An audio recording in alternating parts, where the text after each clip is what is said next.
Paul et Barnabé secouèrent la poussière de leurs pieds. Acte 13, 51. Jésus avait bien prévenu ses apôtres des difficultés, voire des échecs possibles de leur prédication. Dans ce dernier cas, la consigne était claire. Secouez la poussière de vos pieds. Luc 9, 5. Un peu plus tard, Jésus l'avait lui-même expliqué. Même la poussière de votre ville collée à nos pieds, nous la secouons pour vous la laisser. Luc 10, 11. Sous-entendu, nous respectons votre liberté, nous partons puisque vous nous chassez. Mais loin de nous l'intention de vous dérober quoi que ce soit. Cela ne signifie pas pour autant l'abandon de la mission, on s'en doute.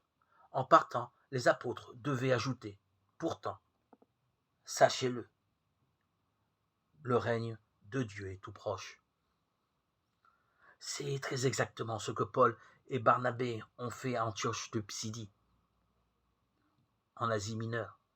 C'était au cours de leur premier voyage missionnaire, selon une stratégie bien établie. Paul parcourait les voies romaines et s'arrêtait dans les villes qui comptaient une communauté juive. Il se rendait à la synagogue le matin du Shabbat et s'adressait à ses frères juifs pour leur annoncer que le Messie était enfin venu. La promesse que Dieu avait faite à nos pères, il l'a entièrement accomplie pour nous, leurs enfants, en ressuscitant Jésus. Acte 13, 32, 33. La première fois, on l'écouta avec intérêt, mais dès le deuxième samedi, une sérieuse opposition se fit sentir.